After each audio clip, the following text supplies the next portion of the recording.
أعوذ بالله من الشيطان الرجيم بسم الله الرحمن الرحيم ثم توليتم من بعد ذلك فلولا فضل الله عليكم ورحمته لكنتم من الخاسرين ولقد علمتم الذين اعتدوا منكم في السبت فقلنا لهم كونوا قردة خاسئين صدق الله العظيم. ثم توليتم د بني اسرائیل او د یهودو خاص کر هغه انکار ناشکری او کفر او وجل د پیغمبرانو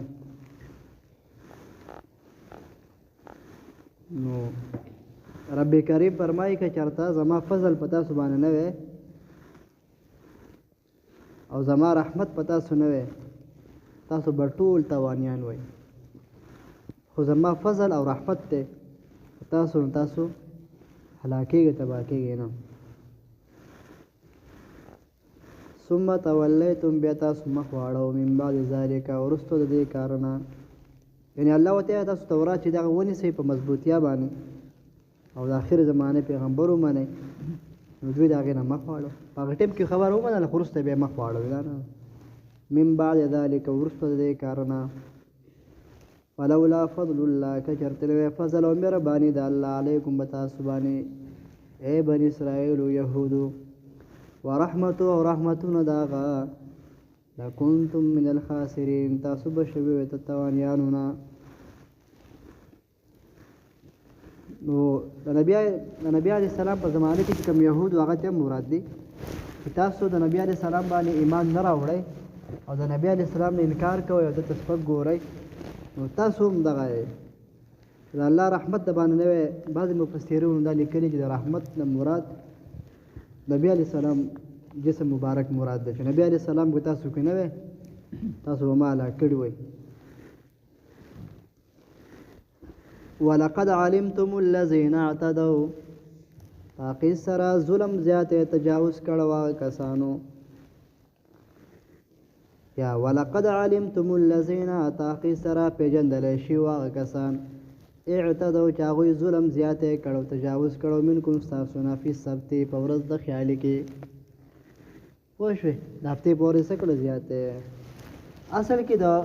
بنی اسرائیل د حضرت داوود علیه السلام علیه السلام په زمانه کې دوی به دریاب په غاړه اوسېدل نو د هفته په ورځ باندې به میان په بو کې ډیر ځا سیوا ول وښوي میان والا د هفته په ورځ به په بو کې د میان دومره سیوا شول چې غاړو ته براله پلاسونو باندې وکېدل دومره ډیر بول او په نور ورځو باندې خاص به نه ول یا د جالونو په ګرځول او کونډیو په مشکله پیدا کېده او د هفته په ورځ به میان ټول غاړې ته راووته نو الله پاک منع وکړه تاسو باندې زما طرف نه دا امتحان دی د هفته په ورځ به ښکار نه کوئ میانو نو دوه ورځې داسې دغه وکړو خو بیا یې ورو هیلې شروع کړې هیلې بانې چې د هفته په ورځ به دوی داسې کار وکړو د جمعې په ورځ یا د هفته په ورځ ډنډان د حوضونه ډنډونه دا به وکنستلو د هغې نه به د هغې دریاب نه به یې داسې وله راویستله لښتې د میان براله راغله هغه دغه ډنډو کې ته به کته ارتاو شول هلکې به جمع کېدل چې کله به ډک شو ایسته به یې هغه بند به یې کړه به شګه اوبه به دې وتې او میان به پاتې کېده بیا به یې ورخ بند کړو چې کله به د هفتې ورځ ختمه شوه اتوار به شروع شو د اتوار په ورځ نو دوی به دغه کونډې مونډې یا دغه ډنډو کې میان به پراته وو هغه به راواغسته ول دا باندې شروع کړې هیلې نو شیخ محمد کو دې ښکار خواکه د خالي وزله بیا راغی دوی خپل تصور وجنګو چې راځه خالي په ورځ به ښکار نه کوو کنه نه به یې نیسو د اتوار په ورځ به یې نیسو دا خالي په ورځ به دی خو دې لښتور کې راځي چې به خپله به دلته هغه کېږي دا الله سره دا دوکې شروع کړې نو داود علیه السلام منع کړي دا مه کوئ او قلار چې الله منع کړي په دې کې به خیر یې مه کوئ ښکار د هفتې په ورځ موږ خو ښکار نه کوو که نه دا ښکار دی ښکار خو موږ د اتوار په ورځ کړی دی د هفتې په ورځ خو میان موږ نه دی نیولي نو دا لارې ولې جوړوئ تا چې ولې لاره جوړه کړه ډنډو کې او حوضونه او دا کونډې مونډې دې ورته ایښي دي او د اتوار په ورځ یې راوالې دا ښکار نه شو دا خو ته یو الله سره ته یو هیله یو بانه الله ته لټوې. نو الله ورته صبر وکړو. داود علیه السلام ورته ترغیب ورکړو خو خبرې پرې اثر ونه کړو.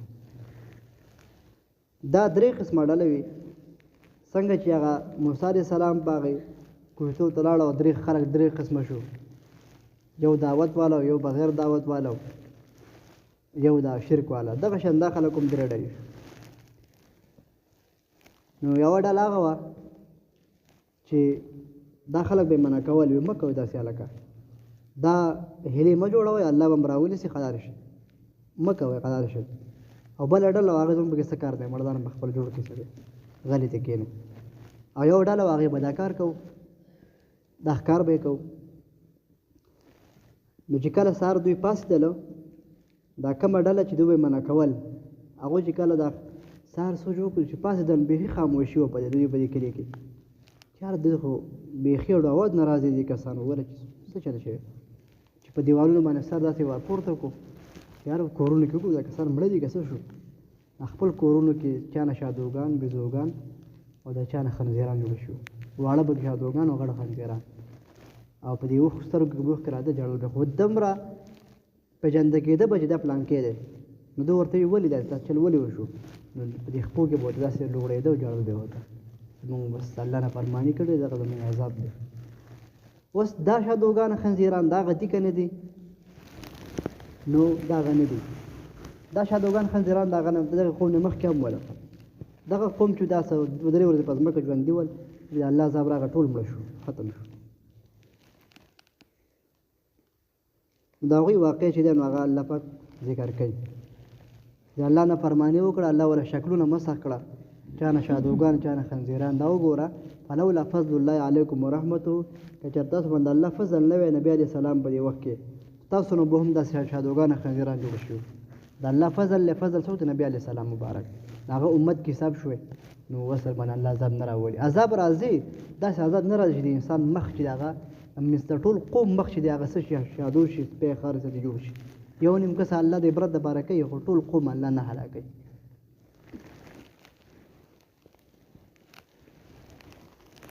نو هیله بانه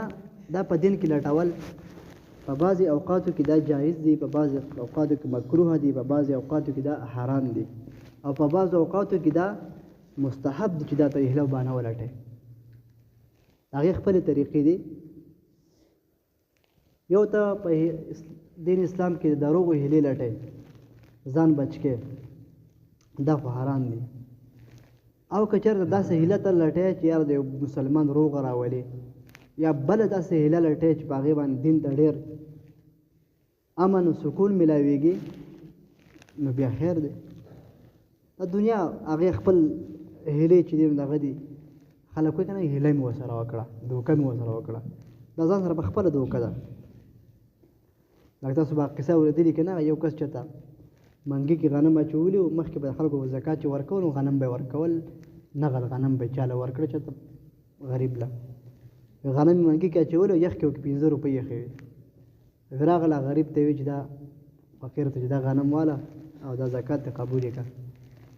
هغه چې قبول کړه هغه ته به په دې غنم وبسه کې نور دغه لږې غنم دی به تشې والی چاته وګرځئ دا ما ته واپس به 15 روپۍ راکړه. هغه وایي دا الله خلاقه ده به دې غنم وبسه کړو 15 روپۍ لکه نن سبا چې 1500 روپۍ وګوره داسې وخت نه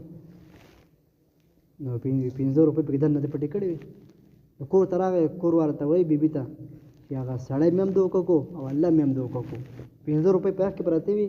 نو دې کې اوس دا خدای د دې سړي څه کار دی هغه پکې ما دننه ایښې ما خو دې سړي له ورکړې دا ما واپس 15 روپۍ راکړو خو را یې کړې دوکه یې هیله یې وکړه دا خو دا خیر چې بس ما جو د ملکیت هغه ته حواله کړو دا خو دوکه وکړه هیله یې وکړه داسې قسمه دوکې هغه ناروا دي. ولقد علمتم الذين تاقي سرا پیژندلی شو هغه کسان اعتدوا چې هغوی تجاوز کړو منکم ستاسو نه فی السبت په ورځ د خیالي د هفتې کې فقلنا نو وی مونږه الله فرمایي لهم دوی ته کونو شی قردة خاسئین شادوګان ذلیل او خواره خاسئین ذلیل او خوار سپک فجعلناها نو موږ وګرځول دی واقع لره نکالا عبرت لما د هغه چا دپاره بین یدیه د دوی په وړاندې وما خلفها وروسته د دوی نه وموعظة للمتقين نصیحت دې د پاره د متقینو د پرهیزګارانو ثم تولیتم بیا تاسو مخ واړو یا دوی مخ واړو من بعد ذلک وروسته د دې کارونه فلولا فضل الله کچر د فضل او مهرباني د الله نه وی علیکم په تاسو باندې ورحمت او رحمتونو دا غاله کنتم من الخاسرین خامخا تاسو به تاوانیان ګرځېدلی وئ ولقد علمتم الذين اعتدوا تاقي سرا پیژندل شي هغه کسان چې هغوی زیاتی او تجاوز کړو منکم ستاسو نه فی السبت په ورځ د خیالي کې الله مان منسې دو ونیول فقلنا نو وی الله فرمایي لهم دوی د کونو شی قردة خاسئین شادوګان بزوګان او خنزیرانو فجعلناه من وګرځول دی واقع لرا نکال عبرت ما بین یدیها دوی په وړاندې کم خلک چې باقی پاتې شو د هغوی دپاره دا درې قسمه ډلې چې یو کومه ډله چې دوی منع کول د هغوی ذکر الله وکړي دا خلک او کم چې غلي ناسو د هغوی قرآن کریم د هغوی نه چوپ پاتې شو ساکتون چې دا کم غلي ناس ول نه ښه کول نه بد کول دنه قرآن مجید چوپ پاتې شو الله ته معلومه چې الله ودر څه وکړه او دا کم چې دا ګناه کول هغه الله شادوګان او خنزیران جوړ کړه کم چې هغه نور صحیح مسلمانانو هغه الله پاک بچ فقلنا نوی مونږ لهم دوی د کونو شی قردة خاسئین ذلیل خوار شادوګانو فجعلناها وګرځول مونږ دی واقع لره نکالا عبرت لما د هغه چا دپاره بین یدیها چې دوی په وړاندې وو وما خلفها وروسته د دوی له نور قومونو دپاره وموعظة نصیحت دی للمتقین وعظ او نصیحت دی دپاره د پرهیزګارانو متقیانو سبحان ربك رب العزة عما سلام على المرسلين والحمد لله رب العالمين ربنا ظلمنا أنفسنا وإن لم تغفر لنا وترحمنا لنكونن من الخاسرين ربنا فاغفر لنا ذنوبنا